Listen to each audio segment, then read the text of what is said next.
ਵਾਹਿਗੁਰੂ ਜੀ ਕੋ ਓੰਕਾਰ ਸਤਿਨਾਮ ਕਰਤਾ ਪੁਰਖ ਨਿਰਭਉ ਨਿਰਵੈਰ ਅਕਾਲ ਮੂਰਤ ਅਜੂਨੀ ਸੈਭੰ ਗੁਰ ਪ੍ਰਸਾਦਿ ਜਪੁ। ਆਦਿ ਸਚ ਜੁਗਾਦ ਸਚ ਹੈ ਭੀ ਸਚ। ਨਾਨਕ ਹੋਸੀ ਭੀ ਸਚ। ਗਿਆਨ ਧਿਆਨ ਕਿਛ ਕਰਮ ਨ ਜਾਣਾ, ਸਾਰ ਨ ਜਾਣਾ ਤੇਰੀ। ਸਭ ਤੇ ਵੱਡਾ ਸਤਿਗੁਰ ਨਾਨਕ, ਜਿਨ ਕਲ ਰਾਖੀ ਮੇਰੀ। ਸੱਜਣ ਸੱਚਾ ਪਾਤਸ਼ਾਹ, ਸਿਰ ਸਾਹਾਂਦੈ ਸਾਹੂ। ਜਿਸ ਪਾਸ ਬੈਠਿਆ ਸੋਹੀ ਹੈ, ਸਭਨਾ ਦਾ ਵੇਸਾਹੂ। ਵਾਹਿਗੁਰੂ ਜੀ ਅੰਤਰ ਸੁਨੰ ਬਾਹਰ ਸੁਨੰ,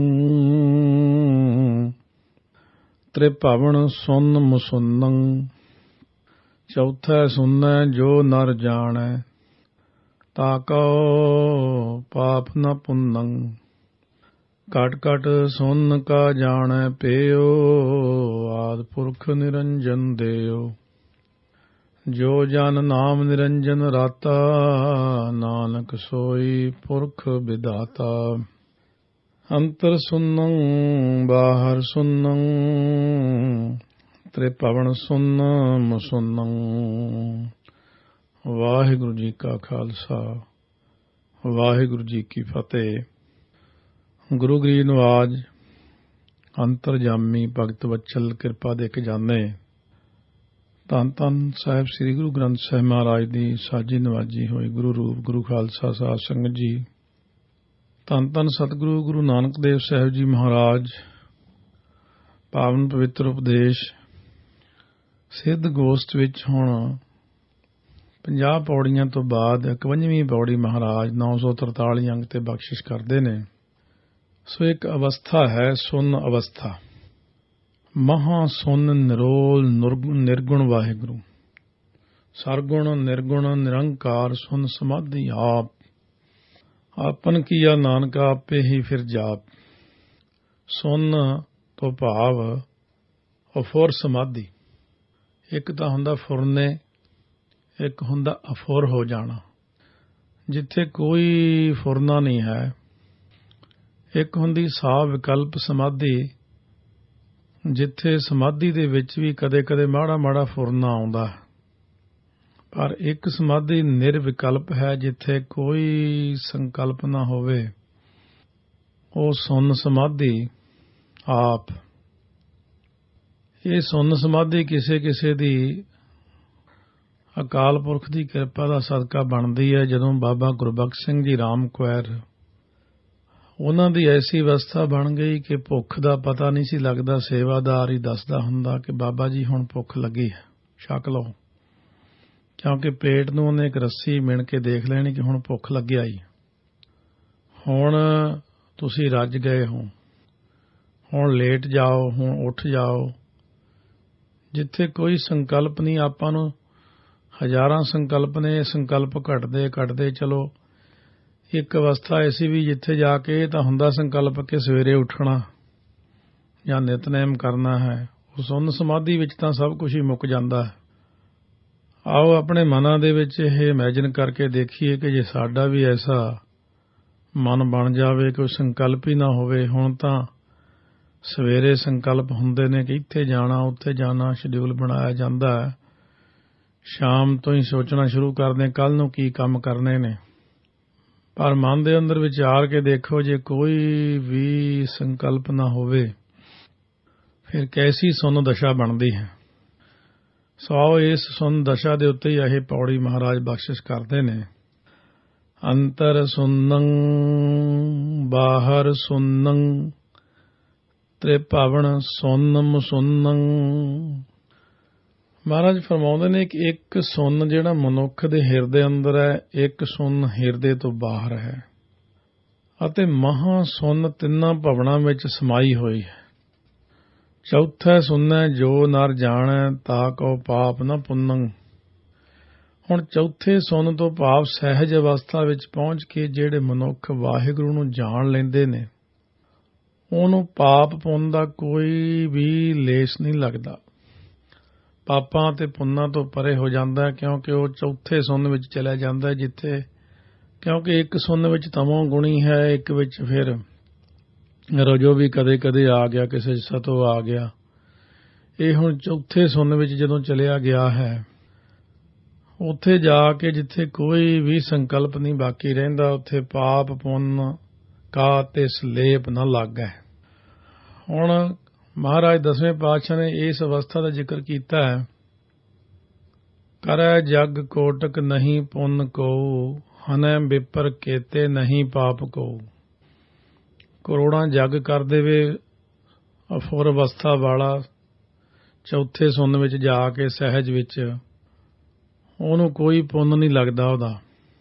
ਜੇ ਕਰੋੜਾਂ ਹੀ ਜੀਵਾਂ ਨੂੰ ਉਹ ਮਾਰ ਦਿੰਦਾ ਹੈ ਤਾਂ ਉਹਦਾ ਕੋਈ ਪਾਪ ਕਰਮ ਨਹੀਂ, ਕਿਉਂਕਿ ਉਹ ਸਹਿਜ ਅਵਸਥਾ ਵਿੱਚ ਉੱਥੇ ਚਲਾ ਜਾਂਦਾ ਜਿੱਥੇ ਉਹ ਮਨ ਕਰਕੇ ਕੋਈ ਸੰਕਲਪ ਨਹੀਂ ਚਿਤਵਦਾ। ਉਹ ਕਹਿੰਦਾ ਵਾਹਿਗੁਰੂ ਹੀ ਸਭ ਕੁਝ ਕਰ ਰਹੇ ਨੇ, ਕਿਉਂਕਿ ਵਾਹਿਗੁਰੂ ਵਿੱਚ ਲੀਨ ਹੋਇਆ ਇਹ ਕਰਮ ਕਰਦਾ। ਇਹ ਅਵਸਥਾ ਬਹੁਤ ਦੂਰ ਦੀ ਅਵਸਥਾ ਹੈ, ਸਧਾਰਨ ਜੀਵ ਦੀ ਅਵਸਥਾ ਨਹੀਂ। ਘਟ ਘਟ ਸੁਨ ਕਾ ਜਾਣੈ ਭੇਉ। ਮਹਾਰਾਜ ਕਹਿੰਦੇ ਨਿਰਗੁਣ ਵਾਹਿਗੁਰੂ ਜੋ ਦਿਲਾਂ ਦੇ ਵਿੱਚ ਘਟਾਂ ਘਟਾਂ ਦੇ ਵਿੱਚ ਵਸਦਾ ਹੈ, ਉਹ ਗੁਰਮੁਖ ਉਸ ਦਾ ਭੇਦ ਜਾਣ ਲੈਂਦਾ। ਰੱਬ ਦਾ ਪਿਆਰਾ ਉਹਦਾ ਭੇਦ ਜਾਣ ਲੈਂਦਾ, ਉਸ ਪਰਮਾਤਮਾ ਦਾ। ਆਦਿ ਪੁਰਖ ਨਿਰੰਜਨ ਦੇਵ। ਆਦਿ ਪੁਰਖ ਵਾਹਿਗੁਰੂ ਮਾਇਆ ਤੋਂ ਰਹਿਤ ਅਤੇ ਪ੍ਰਕਾਸ਼ ਰੂਪ ਹੈ, ਨਿਰਅੰਜਨ ਮਾਇਆ ਕਾਲਖ ਤੋਂ ਰਹਿਤ। ਨਾਨਕ ਸੋਈ ਪੁਰਖ ਵਿਧਾਤਾ। ਜੋ ਜਨ ਵਾਹਿਗੁਰੂ ਦੇ ਨਾਮ ਵਿੱਚ ਰਤਾ ਜਾਂਦਾ ਹੈ, ਸਤਿਗੁਰੂ ਨਾਨਕ ਦੇਵ ਜੀ ਫਰਮਾਉਂਦੇ, ਉਸ ਜਨ ਨੂੰ ਇਉਂ ਸਮਝੋ ਕਿ ਉਹੀ ਰਚਨਹਾਰ ਪ੍ਰਭੂ ਦਾ ਅਸਲ ਵਿੱਚ ਉਹ ਰੂਪ ਹੀ ਬਣ ਜਾਂਦਾ ਹੈ। ਇਹ ਰੂਪ ਇਸ ਤਰ੍ਹਾਂ ਬਣ ਜਾਂਦਾ ਜਿਵੇਂ ਬ੍ਰਹਮ ਗਿਆਨੀ ਪੂਰਨ ਪੁਰਖ ਵਿਧਾਤਾ। ਇਹਨਾਂ ਤੋਂ ਇਸ ਅਸ਼ਟਪਦੀ ਤੋਂ ਕਈਆਂ ਨੇ ਆਪਣੇ ਆਪ ਨੂੰ ਸ਼ੋਅ ਕਰਨ ਦਾ ਯਤਨ ਕੀਤਾ ਕਿ ਮੈਂ ਵੀ ਉਹੀ ਅਵਸਥਾ ਵਾਲਾ ਹਾਂ, ਪਰ ਨਹੀਂ, ਉਹ ਅਵਸਥਾ ਤਾਂ ਬਹੁਤ ਘੱਟ ਕਿਸੇ ਦੀ ਮਿਲਦੀ। ਉਹ ਸ਼ੋਅ ਹੀ ਨਹੀਂ ਹੁੰਦਾ ਦੁਨੀਆ 'ਚ। ਜੋ ਸਾਹਮਣੇ ਆ ਰਿਹਾ ਸਾਡੇ ਇਸ ਗੱਲ ਤੇ ਕਿ ਹਾਂ ਬਈ ਮੇਰੀ ਉਹ ਅਵਸਥਾ, ਅਸਲ ਵਿੱਚ ਉਹਦੀ ਹੁੰਦੀ ਹੀ ਨਹੀਂ। ਜਿਹਦੀ ਅਵਸਥਾ ਹੁੰਦੀ ਹੈ ਉਹ ਦੱਸਦਾ ਹੀ ਨਹੀਂ। ਸੋ ਇਸ ਕਰਕੇ ਜਿਵੇਂ ਸਿਆਣਿਆਂ ਨੇ ਵਿਚਾਰ ਵੀ ਦਿੱਤੀ ਹੈ ਪੁਰਾਤਨ ਗ੍ਰੰਥਾਂ ਵਿੱਚ ਵੀ, ਸੋ ਇਸ ਅਵਸਥਾ ਦਾ ਕੁਝ ਜ਼ਿਕਰ ਆਇਆ, ਜਿਨ੍ਹਾਂ ਦਾ ਇੱਕ ਪੁਸਤਕ ਆਨੰਦ ਘਨ ਹੈ, ਉਹਦੇ ਵਿੱਚ ਵੀ ਇਹਦਾ ਥੋੜਾ ਜ਼ਿਕਰ ਕੀਤਾ ਕਿ ਸੁੰਨ ਨਾਮ ਹੈ ਸਮਾਧੀ ਦਾ, ਸਮਾਧੀ ਨਾਮ ਹੈ ਨਿਚਲ ਹੋਣ ਦਾ। ਹੁਣ ਨਿਚਲ ਤਾਂ ਵਾਹਿਗੁਰੂ ਹੀ ਹੈ। ਜਿਹੜੇ ਸਤਿਗੁਰੂ ਦੇ ਉਪਦੇਸ਼ ਨੂੰ ਜਾਣ ਲੈਂਦੇ ਨੇ, ਉਹਨਾਂ ਦੇ ਅੰਦਰ ਵੀ ਪਰਮੇਸ਼ਰ ਹੈ, ਬਾਹਰ ਵੀ ਪਰਮੇਸ਼ਰ ਹੈ, ਤੇ ਤਿੰਨਾਂ ਭਵਨਾਂ ਵਿੱਚ ਵੀ ਪਰਮੇਸ਼ਰ ਵਿਆਪਕ ਨਜ਼ਰ ਆਉਂਦਾ ਉਹਨਾਂ ਨੂੰ। ਕਿਉਂਕਿ ਅਸਲ ਵਿੱਚ ਜਦੋਂ ਹੌਲੀ ਹੌਲੀ ਮਨ ਦੀ ਇਕਾਗਰਤਾ ਹੁੰਦੀ ਹੈ, 3 ਮਿੰਟ ਮਨ ਦਾ ਟਿਕਣਾ, 6 ਮਿੰਟ ਟਿਕਣਾ, ਫਿਰ 12 ਮਿੰਟ ਜਾ ਕੇ ਜਦੋਂ ਟਿਕ ਗਿਆ ਸਮਾਧੀ ਲੱਗ ਗਈ। 12 ਮਿੰਟ ਤੱਕ ਬਿਲਕੁਲ ਕੋਈ ਫੁਰਨਾ ਮਨ ਦੇ ਅੰਦਰ ਆਇਆ ਹੀ ਨਹੀਂ। ਫਿਰ ਇਹ 12 ਘੰਟਿਆਂ ਤੱਕ, 12 ਸਾਲਾਂ ਤੱਕ ਸੰਕਲਪ ਨਹੀਂ। ਪਰਮੇਸ਼ਰ ਜੀ ਇਸੇ ਅਵਸਥਾ 'ਚ ਨੇ ਨਾ। ਪਤਾ ਨਹੀਂ ਕਿੰਨਾ ਸਮਾਂ, ਆਪਾਂ ਗਿਣਤੀ ਨਹੀਂ ਕਰ ਸਕਦੇ, ਕਿੰਨੇ ਸਮੇਂ ਬਾਅਦ ਇੱਕ ਸੰਕਲਪ ਬਣਿਆ ਕਿ ਇੱਕ ਤੋਂ ਬਹੁਤੇ ਰੂਪ ਹੋ ਜਾਵਾਂ। ਫਿਰ ਕਦੇ ਕਦੇ ਬਹੁਤਿਆਂ ਤੋਂ ਇੱਕ ਰੂਪ ਵਾਪਸ ਹੋ ਜਾਂਦੇ ਨੇ। ਇਹ ਅਵਸਥਾ ਪਰਮੇਸ਼ਰ ਜੀ ਦੀ, ਕਿਉਂਕਿ ਆਤਮਾ ਪਰਮਾਤਮਾ ਤੋਂ ਹੀ ਆਤਮਾ ਸਾਰੀਆਂ ਬਣੀਆਂ ਨੇ, ਤੇ ਆਤਮਾ ਹੀ ਜਦੋਂ ਪਰਮਾਤਮਾ ਵਿੱਚ ਲੀਨ ਹੋ ਜਾਂਦੀ ਹੈ, ਕੋਈ ਜ਼ਰੂਰੀ ਨਹੀਂ ਕਿ ਇਹ ਮਰਨ ਤੋਂ ਬਾਅਦ ਲੀਨ ਹੁੰਦੀ ਹੈ। ਇਹ ਜਿਹੜੇ ਇਸ ਰਸਤੇ ਉੱਤੇ ਚੱਲਦੇ ਨੇ ਉਹਨਾਂ ਨੂੰ ਪਤਾ ਕਿ ਜਿਉਂਦੇ ਜੀ ਜੀਵਨ ਮੁਕਤ ਹੋ ਜਾਣਾ। ਭਗਤ ਨਾਮਦੇਵ ਜੀ ਨੇ ਜਿਵੇਂ ਬਚਨ ਕੀਤਾ ਹੈ, ਮੂਏ ਹੂਏ ਜੋ ਮੁਕਤ ਦੇਹੋਗੇ ਮੁਕਤ ਨਾ ਜਾਣੈ ਕੋਇਲਾ। ਜੀਵਨ ਮੁਕਤ ਬ੍ਰਹਮ ਗਿਆਨੀ ਬਾਬਾ ਦੀਪ ਸਿੰਘ ਜੀ ਸ਼ਹੀਦ, ਸੀਸ ਉਤਰ ਗਿਆ ਪਰ ਤਲੀ ਤੇ ਰੱਖ ਕੇ ਜੰਗ ਕੀਤਾ। ਜੀਵਨ ਮੁਕਤ ਅਵਸਥਾ ਭਾਈ ਮਨੀ ਸਿੰਘ ਦੀ ਬੰਦ ਕਟਵਾਇਆ। ਸੋ ਇਹ ਅਵਸਥਾ ਹੈ।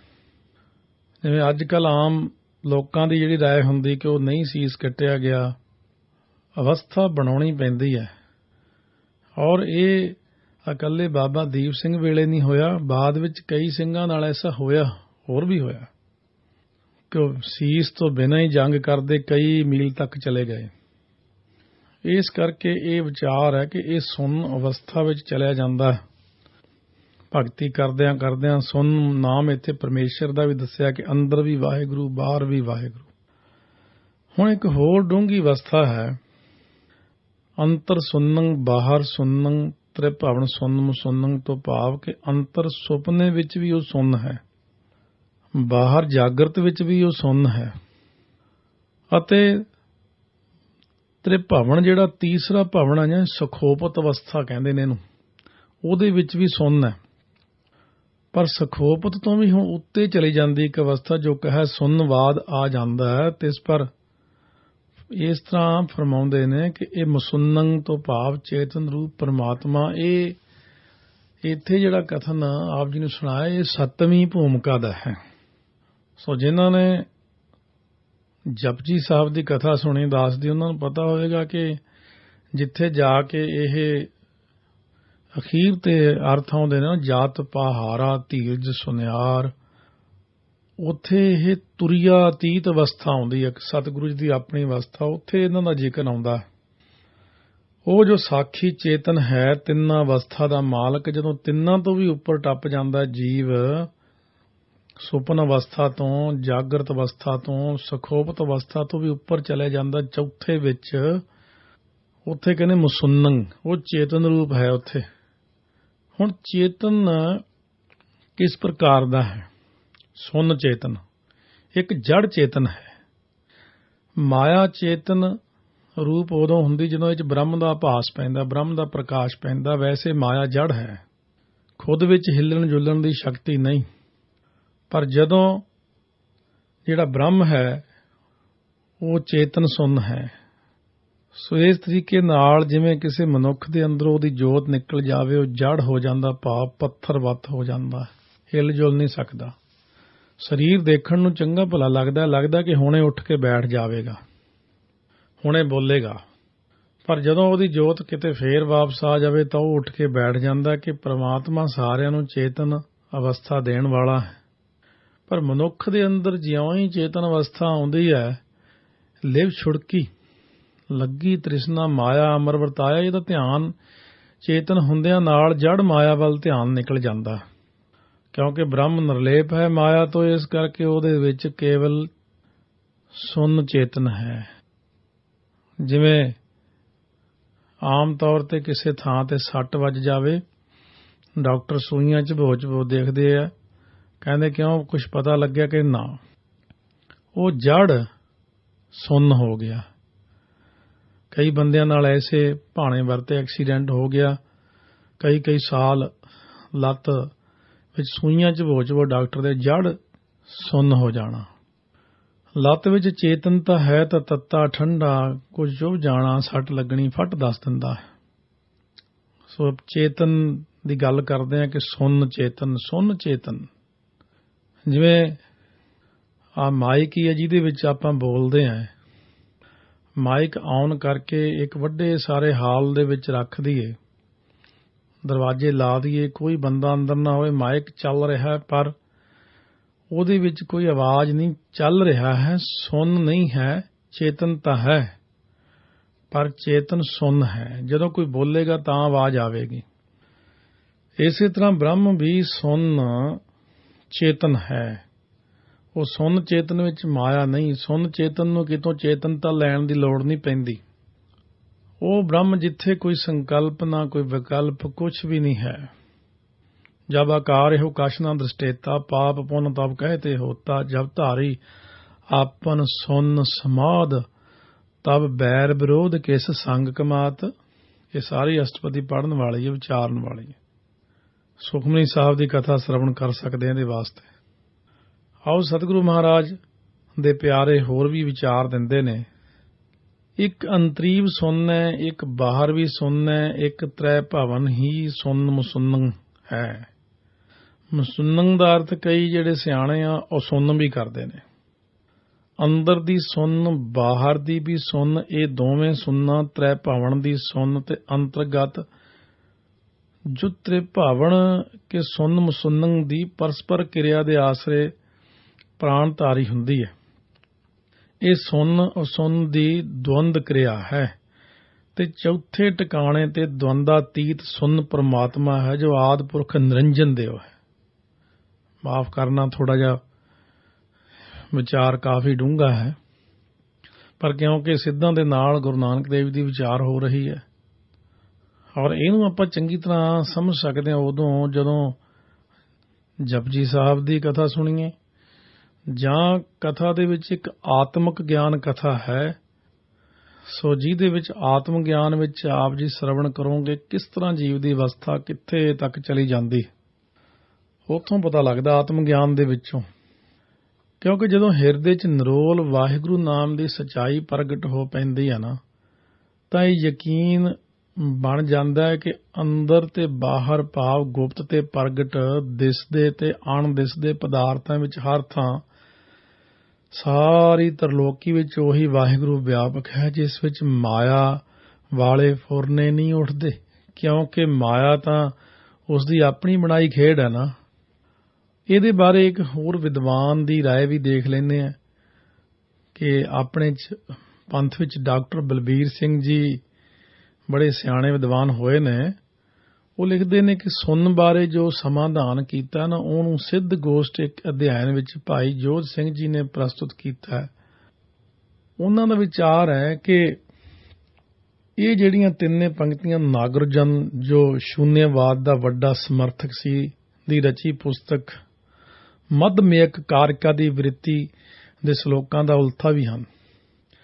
ਹੁਣ ਸਤਿਗੁਰੂ ਜੀ ਫਰਮਾਉਂਦੇ ਹਨ, ਤੁਸੀਂ ਆਖਦੇ ਹੋ ਕਿ ਅੰਦਰ ਵੀ ਸੁੰਨ ਹੈ, ਬਾਹਰ ਵੀ ਸੁੰਨ ਹੈ, ਤਿੰਨਾਂ ਲੋਕਾਂ ਵਿੱਚ ਸੁੰਨ ਹੀ ਸੁੰਨ ਹੈ। ਜੋ ਮਨੁੱਖ ਤੁਰੀਆ ਅਵਸਥਾ ਦੇ ਸੁੰਨ ਨੂੰ ਜਾਣਦਾ ਹੈ ਉਹ ਪਾਪ ਪੁੰਨ ਤੋਂ ਅਲੇਪ ਹੋ ਜਾਂਦਾ ਹੈ। ਜੋ ਮਨੁੱਖ ਤੁਰੀਆ ਅਵਸਥਾ ਦੇ ਸੁੰਨ ਨੂੰ ਜਾਣਦਾ, ਪਹਿਲਾਂ ਤਾਂ ਆਪਾਂ ਨੂੰ ਹੁਣ ਤੁਰੀਆ ਅਵਸਥਾ ਲੱਭਣੀ ਪਵੇਗੀ ਕੀ ਹੁੰਦੀ ਹੈ। ਇਹ ਜਿਹੜੀਆਂ ਬ੍ਰਹਮ ਗਿਆਨ ਦੀਆਂ 7 ਭੂਮਿਕਾ ਨੇ, ਸੁਭ ਇੱਛਾ, ਸੁਭ ਵਿਚਾਰਨਾ, ਤਨੂ ਮਾਨਸਾ, ਸਤਵਾ ਪਤ, ਪਦਾਰਥਾ ਭਾਵਨੀ, ਅੰਸ ਸਖਤ, ਫਿਰ ਤੁਰੀਆ ਅਵਸਥਾ, ਫਿਰ ਤੁਰੀਆ ਅਤੀਤ ਅਵਸਥਾ, ਇਹ ਜਪਜੀ ਸਾਹਿਬ ਦੀ ਕਥਾ 'ਚ ਅਖੀਰ ਤੇ ਜਾ ਕੇ ਆਵੇਗਾ। ਮੈਨੂੰ ਪੜ੍ਹਨਾ ਤੇ ਔਖਾ ਨਹੀਂ, ਪਰ ਮੈਨੂੰ ਇਹ ਜਾਣ ਕਿ ਸਰੋਤਾ ਜਨਾਂ ਨੂੰ ਥੋੜਾ ਸੁਣ ਕੇ ਔਖਾ ਵੀ ਲੱਗੇਗਾ। ਇਸ ਕਰਕੇ ਆਪਾਂ ਨੂੰ ਜਦ ਤੱਕ ਜਪਜੀ ਸਾਹਿਬ ਦੀ ਕਥਾ ਜਾਂ ਆਤਮਿਕ ਗਿਆਨ ਕਥਾ ਨਹੀਂ ਸੁਣਦੇ ਉਦੋਂ ਤੱਕ ਇਹਨਾਂ ਗੱਲਾਂ ਤੱਕ ਪਹੁੰਚ ਨਹੀਂ ਸਕਦੇ, ਕਿਉਂਕਿ ਉੱਚੀਆਂ ਚੀਜ਼ਾਂ ਨੇ। ਕਹਿਣ ਤੋਂ ਭਾਵ ਕਿ ਕਰਮਾਂ ਦੇ ਫਲ ਅਨੁਸਾਰ ਉਹਨੂੰ ਆਵਾਗਮਨ ਵਿੱਚ ਭਟਕਣਾ ਨਹੀਂ ਪੈਂਦਾ। ਇਹ ਆਤਮਿਕ ਗਿਆਨ 'ਚ ਆਵੇਗਾ ਜਿੱਥੇ ਸੰਚਿਤ ਕਰਮ ਨੇ, ਕਿਰੇਮਾਨ ਕਰਮ ਨੇ, ਫਿਰ ਸੰਚਿਤ ਕਰਮ ਨੇ, ਫਿਰ ਪਰਾਰਬਧ ਹੈ। ਬ੍ਰਹਮ ਗਿਆਨੀ ਆਪਣੀ ਪਰਾਰਬਧ ਨੂੰ ਬ੍ਰਹਮ ਗਿਆਨ ਨਾਲ ਕਿਵੇਂ ਸਾੜ ਦਿੰਦੇ ਨੇ, ਇਹਦਾ ਗਿਆਨ ਲੈਣਾ ਬਹੁਤ ਜ਼ਰੂਰੀ ਹੈ। ਉਹ ਆਤਮਿਕ ਗਿਆਨ ਵਿੱਚ ਸੁਣੋਗੇ। ਹੁਣ ਜਿਹੜੇ ਪੁਰਸ਼ ਸਾਰੇ ਘਟਾਂ ਵਿੱਚ ਵਰਤ ਰਹੀ ਸੁੰਨ ਦਾ ਭੇਦ ਸਮਝ ਲੈਂਦੇ ਨੇ, ਉਹ ਮਾਇਆ ਰਹਿਤ ਪ੍ਰਕਾਸ਼ ਸਰੂਪ ਆਦਿ ਪੁਰਖ ਦਾ ਰੂਪ ਹੋ ਜਾਂਦੇ ਨੇ। ਪਰ ਆਪਾਂ ਮੰਨਦੇ ਹਾਂ ਕਿ ਜੋ ਜਨ ਨਾਮ ਨਿਰੰਜਨ ਰਾਤਾ, ਨਾਨਕ ਸੋਈ ਪੁਰਖ ਵਿਧਾਤਾ। ਮਹਾਰਾਜ ਖੁਦ ਕਹਿੰਦੇ ਨੇ ਕਿ ਬ੍ਰਹਮ ਗਿਆਨੀ ਪੂਰਨ ਪੁਰਖ ਵਿਧਾਤਾ। ਬਾਹਰੋਂ ਦੇਖਣ ਨੂੰ ਤਾਂ ਸਾਰਿਆਂ ਦੇ ਸਰੀਰ ਇੱਕੋ ਜਿਹੇ ਲੱਗਦੇ, ਪਰ ਅੰਦਰਲੀ ਅਵਸਥਾ ਦਾ ਫਰਕ ਪੈਂਦਾ ਹੈ। ਸਿੱਧ ਗੋਸ਼ਟ ਦੀ ਕਥਾ ਤਾਈਓ ਬਹੁਤ ਲੇਟ ਸ਼ੁਰੂ ਕੀਤੀ ਹੈ, ਕਿਉਂਕਿ ਸਰੋਤਾ ਜਨ ਪਹਿਲਾਂ ਸਧਾਰਨ ਕਥਾ ਪਹਿਲੀਆਂ ਸੁਣ ਕੇ ਉਦੋਂ ਬਾਅਦ ਇਸ ਬਹੁਤ ਪਵਿੱਤਰ ਤੇ ਡੂੰਘਾਈ ਵਾਲੇ ਬਚਨਾਂ ਵੱਲ ਆਨੰਦ ਮਾਣ ਸਕਣਗੇ ਸਰਵਣ ਕਰਕੇ। ਜਿਨ੍ਹਾਂ ਦੇ ਤਾਂ ਇਹ ਅਵਸਥਾ ਬਣੀ ਹੈ ਉਹਨਾਂ ਨੂੰ ਤਾਂ ਬੜੀ ਖੁਸ਼ੀ ਹੁੰਦੀ ਸੁਣ ਕੇ, ਸਮਝ ਵੀ ਲੈਂਦੇ ਨੇ। ਕੁਝ ਜਿਹੜੇ ਵਿਦਾਂਤ ਦਾ ਪ੍ਰਕਰਨ ਜਾਣਦੇ ਨੇ ਉਹਨਾਂ ਨੂੰ ਵੀ ਗਿਆਨ ਹੈ। ਹੁਣ ਜੋ ਮਨੁੱਖ ਨਿਰੰਜਨ ਨਾਮ ਵਿੱਚ ਲੱਗਿਆ ਹੋਇਆ ਉਹ ਵਿਧਾਤਾ ਪੁਰਖ ਦਾ ਰੂਪ ਹੈ। ਯੁਕਤੀ ਇਸ ਵਿੱਚ ਇਹ ਹੈ ਕਿ ਸੁਣਨ ਦਾ ਧਿਆਨ ਕਰਕੇ ਸੁਣਨ ਦਾ ਰੂਪ ਹੋ ਸਕਦਾ ਹੈ। ਪ੍ਰਕਾਸ਼ ਸਰੂਪ ਨਿਰੰਜਨ ਦਾ ਰੂਪ ਕਿਵੇਂ ਹੋ ਸਕਦਾ? ਹੁਣ ਇੱਕ ਹੋਰ ਇਤਰਾਜ਼ ਜਿਹੜਾ ਸੀ ਗੁਰੂ ਜੀ ਜੋਗੀਆਂ ਦੀ ਇਸ ਮਨਾਉਣ ਉੱਤੇ ਕਰਦੇ ਨੇ ਕਿ ਹਠ ਯੋਗੀ ਮੰਨਦੇ ਨੇ ਕਿ ਜਦੋਂ ਪ੍ਰਾਣ ਹਿਰਦੇ ਦੇ ਅਨਹਤ ਚੱਕਰ ਵਿੱਚੋਂ ਹੁੰਦੇ ਬ੍ਰਹਮ ਗ੍ਰੰਥੀ ਨੂੰ ਵਿੰਨ ਕੇ ਅਗਾਹਾਂ ਲੰਘਦੇ ਨੇ ਨਾ, ਤਾਂ ਗਹਿਣਿਆਂ ਦੀ ਛਣਕਾਰ ਵਰਗੀ ਮਿੱਠੀ ਮਿੱਠੀ ਆਵਾਜ਼ ਸੁਣੀ ਜਾਂਦੀ ਹੈ। ਇਹ ਹੁੰਦਾ ਤਾਂ ਆਪਣੇ ਨਾਲ ਵੀ ਹੈ। ਜਿਵੇਂ ਇੱਕ ਵਾਰੀ ਨਿਊਯਾਰਕ ਤੋਂ ਇੱਕ ਸਿੰਘ ਦਾ ਫੋਨ ਆਇਆ ਸੀ, ਕਹਿੰਦਾ ਮੇਰੇ ਅੰਦਰ ਜਿਵੇਂ ਕੋਈ ਢੋਲਕੀਆਂ ਛੇਣੇ ਜਿਹੇ ਵੱਜਦੇ ਇਸ ਤਰ੍ਹਾਂ ਇਹ ਹੋਣ ਲੱਗ ਪਈ। ਇਹ ਕੀ ਅਵਸਥਾ ਹੋਈ? ਉਹ 25 ਪਾਠ ਜਪਜੀ ਸਾਹਿਬ ਦੇ ਸੁਣ ਕੇ ਕਰਦਾ ਸੀ। ਅਸਲ ਵਿੱਚ ਉਹ 3 ਕੁ ਮਹੀਨਿਆਂ 'ਚ ਉਹਦੀ ਅਵਸਥਾ ਖੁੱਲ੍ਹ ਆਈ। ਮੈਂ ਕਿਹਾ ਵੀ ਨਾਲ ਗੁਰਮੰਤਰ ਦਾ ਜਾਪ ਹੋ ਰਿਹਾ ਉਹਦੇ, ਵਾਹਿਗੁਰੂ ਵਾਹਿਗੁਰੂ ਵਾਹਿਗੁਰੂ। ਕਹਿੰਦੇ ਹਾਂ ਜੀ। ਮੂੰਹ 'ਚ ਰਸ ਆ ਰਿਹਾ ਮਿੱਠਾ? ਹਾਂਜੀ। ਮੈਂ ਕਿਹਾ ਸ਼ੁਰੂ ਹੈ ਕੰਮ, ਹੁਣ ਸੰਭਾਲ ਲਈ। ਸੋ ਇਸ ਕਰਕੇ ਹੈ ਕਿ ਫਿਰ ਪਹਿਲਾਂ ਸ਼ੂਨਯ ਹਿਰਦੇ ਵਿੱਚ ਹੈ, ਪਹਿਲਾ ਜਿਹੜਾ ਸ਼ੂਨਯ ਆਪਣੇ। ਇਸੇ ਤਰ੍ਹਾਂ ਜਦੋਂ ਵਿਸ਼ੁੱਧੀ ਚੱਕਰ ਨੂੰ ਲੰਘ ਕੇ ਪ੍ਰਾਣ ਵਿਸ਼ਨੂੰ ਗ੍ਰੰਥੀ ਨੂੰ ਵਿੰਨਦੇ ਨੇ ਅਤੇ ਸੰਗ ਦੇ ਅਤੀ ਸ਼ੂਨਯ ਵਿੱਚ ਪੁੱਜਦੇ ਨੇ ਤਾਂ ਭੇਰੀ ਦੀ ਆਵਾਜ਼ ਸੁਣਦੀ ਹੈ। ਮੈਨੂੰ ਪਤਾ ਕਿ ਸਰੋਤਿਆਂ ਦੇ ਕਈ ਚੀਜ਼ਾਂ ਨਹੀਂ ਵੀ ਹਲੇ ਪਕੜ ਵਿੱਚ ਆਉਣਗੀਆਂ। ਆਪਾਂ ਕਹੇ ਸਿਰ ਦੇ ਉੱਪਰੋਂ ਹੀ ਗੱਲਾਂ ਲੰਘ ਗਈਆਂ ਸਾਰੀਆਂ। ਬੈਖਰੀ ਬਾਣੀ, ਮੱਧਮਾ ਕੰਠ ਵਿੱਚ ਬਸੰਤੀ, ਪਰਾ ਬਾਣੀ ਨਾਭੀ ਦੇ ਵਿੱਚ ਜਾ ਕੇ ਬਸੰਤੀ ਹਿਰਦੇ 'ਚ, ਇਹ ਉੱਥੋਂ ਦਾ ਕੁਝ ਗਿਆਨ ਹੋ ਰਿਹਾ ਕਿ ਜਦੋਂ ਪ੍ਰਾਣ ਪ੍ਰਵੱਟਿਆਂ ਦੇ ਵਿਚਕਾਰ ਆਗਿਆ ਚੱਕਰ ਲੰਘ ਕੇ ਰੁਦਰ ਗ੍ਰੰਥੀ ਨੂੰ ਵਿੰਨਦੇ ਤਾਂ ਇੱਕ ਪ੍ਰਕਾਰ ਦੇ ਢੋਲ ਦੀ ਆਵਾਜ਼ ਸੁਣਦੀ। ਜਦੋਂ ਅੱਗੇ ਦੇਵ ਸਥਾਨ ਵਿੱਚ ਅੱਪੜਦੇ ਹਨ ਤਾਂ ਵੀਣਾ ਦੀ ਆਵਾਜ਼ ਆਉਂਦੀ ਹੈ। ਸੰਘ ਵਿੱਚ ਅਤੀ ਸ਼ੂਨਯ ਹੈ ਅਤੇ ਪ੍ਰਵੱਟਿਆਂ ਵਿਚਕਾਰ ਮਹਾ ਸ਼ੂਨਯ ਹੈ। ਜਦੋਂ ਚਿੱਤ ਧੇ ਨਾਲ ਇੱਕ ਰੂਪ ਹੋ ਜਾਂਦਾ, ਭਾਵ ਧਿਆਤਾ ਧਿਆਨ ਧੇ, ਧਿਆਤਾ ਜੋ ਮੈਂ ਫਰਜ਼ ਕਰੋ ਧਿਆਉਣ ਵਾਲਾ ਅਤੇ ਉਹਦਾ ਧਿਆਨ ਕਰਨਾ, ਧੇ ਜਿਹਨੂੰ ਧਿਆਉਂਦੇ ਆ, ਤਾਂ ਜੋਗੀ ਈਸ਼ਵਰ ਵੱਤ ਉਤਪਤੀ ਤੇ ਸੰਘਾਰ ਕਰਤਾ ਹੋ ਜਾਂਦਾ ਹੈ। ਇਹ ਬਚਨ ਹਠ ਯੋਗ ਪ੍ਰਦੀਪਕਾ ਦੇ ਵਿੱਚ 70 ਤੇ 77 ਜਿਹੜਾ ਅਧਿਆਇ, ਉਹਦੇ 'ਚ ਅਧਿਆਇ ਚੌਥੇ 'ਚ ਲਿਖੇ ਆ, ਸ਼ਲੋਕ 17ਵਾਂ ਤੇ 77ਵਾਂ। ਹੁਣ ਸੁਣਨ ਬਾਰੇ ਵਿਸਥਾਰ ਸਹਿਤ ਵਿਆਖਿਆ ਜਿਹੜੀ ਹੈ ਉਹ ਆਪਾਂ ਨਾਲ ਨਾਲ ਵਿਚਾਰ ਕਰਦੇ ਜਾਵਾਂਗੇ। ਆਓ ਅਗਲੀ ਪੌੜੀ ਪਰ ਆਰੰਭ ਕਰਦੇ ਹਾਂ। 52ਵੀਂ ਪੌੜੀ 'ਚ ਕਹਿੰਦੇ ਨੇ, ਸੁਣੋ ਸੁਣ ਕਹੈ ਸਭ ਕੋਈ। ਹੁਣ ਸਿੱਧਾ ਨੇ ਹੋਰ ਪ੍ਰਸ਼ਨ ਇਹ ਕੀਤੇ ਨੇ ਕਿ ਸੁਣ ਹੀ ਸੁਣ ਸਭ ਕੋਈ ਕਹਿੰਦਾ, ਭਾਵ ਉਸ ਬਾਰੇ ਜਾਣਨਾ ਚਾਹੁੰਦਾ ਹੈ। ਅਨਹਤ ਸੁਣ ਕਹਾਂ ਤੇ ਹੋਈ, ਪਰ ਜੋ ਨਾਸ ਤੋਂ ਰਹਿਤ ਸੁਣ ਹੈ ਉਹ ਕਿੱਥੋਂ ਹੋਈ ਹੈ? ਕਿਉਂਕਿ ਅੱਗੇ ਤੋਂ ਅੱਗੇ ਪ੍ਰਗਟ ਤਾਂ ਹੁੰਦਾ ਨਾ ਕਿਵੇਂ। ਸੁਣ ਅਨਹਤ ਸੁਣ ਇੱਕ ਰਸ ਪ੍ਰਗਟ, ਸੁਣੋ ਸੁਣ ਨਿਰੋਲ ਸੁਣ ਪ੍ਰਮਾਤਮਾ। ਅਨਹਤ ਸੁਣ ਰੱਤੇ ਸੇ ਕੈਸੇ, ਜਿਹੜੇ ਅਨਹਤ ਸੁਣ ਨਾਲ ਰੱਤੇ ਹਨ ਉਹ ਕਿਹੋ ਜਿਹੇ ਹੁੰਦੇ ਨੇ?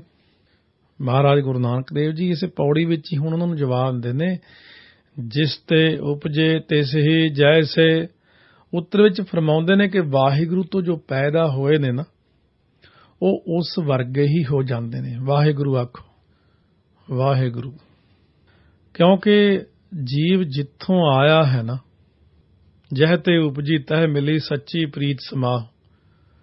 ਹੁਣ ਜਿੱਥੇ ਆਪਾਂ ਆਕਾਸ਼ ਵਿੱਚ ਉਡਾਰੀ ਲਾ ਰਹੇ ਹਾਂ ਨਾ, ਇਸ ਕਥਾ ਦੇ ਰਾਹੀਂ ਇਹ ਬਹੁਤ ਉੱਚ ਕੋਟੀ ਦੀ ਅਵਸਥਾ ਦੀ ਆਪਾਂ ਜ਼ਿਕਰ ਕਰ ਰਹੇ ਹਾਂ, ਜਿੱਥੇ ਕਿ ਮੇਰੇ ਵਿਚਾਰ 'ਚ ਸਧਾਰਨ ਜੀਵ ਤਾਂ ਇਹੀ ਕਹਿ ਦੇਣਗੇ ਇਹ ਗੱਲਾਂ ਹੁੰਦੀਆਂ ਹੀ ਨਹੀਂ, ਜਾਂ ਇਹ ਗੱਲਾਂ ਜੋਗੀਆਂ ਦੀ ਨਹੀਂ।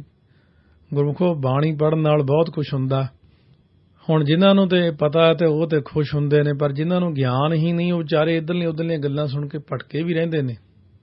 ਭਟਕੋ ਨਾ, ਪ੍ਰਾਪਤੀ ਕਰਨੀ ਹੈ। ਜਪਜੀ ਸਾਹਿਬ ਦੇ ਪਾਠ, ਮੂਲ ਮੰਤਰ ਦਾ ਅਭਿਆਸ, ਆਨੰਦ ਸਾਹਿਬ ਦੇ ਪਾਠ ਕਰੋ, ਸੁਖਮਨੀ ਸਾਹਿਬ ਦੇ ਪਾਠ ਕਰੋ, ਜਾਂ 101 ਸਹਿਜ ਪਾਠ ਕਰਕੇ ਦੇਖ ਲਓ, ਫਿਰ ਇਹ ਜਿਹੀ ਅਵਸਥਾ ਪ੍ਰਾਪਤ ਹੁੰਦੀ ਹੈ।